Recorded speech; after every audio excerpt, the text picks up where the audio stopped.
হর হর মহাদেব। তো শ্রাবণ মাসের এটি হচ্ছে শেষ সোমবার। তো শ্রাবণ মাসের শেষ সোমবারেই আমি এই ভিডিওটা তোমাদের সাথে শেয়ার করছি। আর এই ভিডিওটা শ্যুট করা হচ্ছে আমার শ্রাবণ মাসের শেষ সোমবারের আগের দিন, মানে রবিবারে।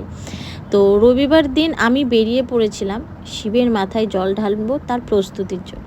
তো প্রথমেই চলে এসেছি আমাদের এই কাদি বাস স্ট্যান্ডের মোড় বহরমপুরে, যেখানে প্রচুর ভিড় তোমরা দেখতেই পেলে। প্রথমেই তোমাদের সাথে ভিডিওটা শেয়ার করলাম, যেটা কাদি বাস স্ট্যান্ডে প্রচুর ভক্তর ঢল এখানে এসেছিলো।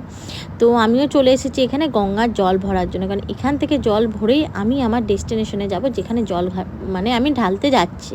আর তোমরা ভিডিওটা দেখতে থাকো, আর কোথায় জল ঢালতে যাচ্ছি সেটাও তোমরা কিন্তু দেখতে পাবে। তো আমি এখানে নামতে পারছিলাম না বলে ছোট ভাইটাকে দিয়ে এখানে ঘটে জলটা আমি ভরে নিলাম। জলটা ভরে নিয়ে তারপরে আমি উঠে যাচ্ছি।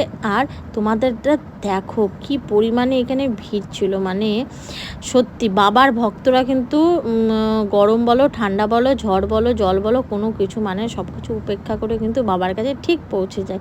আর বাবাও তাদেরকে কিন্তু সেই শক্তিটাও জুগিয়ে দেয় তাদের কাছে পৌঁছে যাওয়ার জন্যে।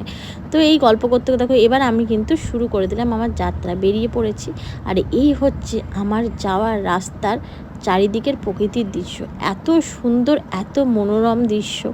আমার তো খুবই ভালো লাগছিলো এরকম রাস্তা দিয়ে যেতে। আর দেখতে পাচ্ছ এখানে চারিদিকে যেমন পাহাড় আর উঁচু উঁচু গাছ, পাহাড়, খুব সুন্দর লাগছিলো। আর ওয়েদারটাও ভালো ছিল, তেমন কিন্তু এখানে গরমও ছিল না।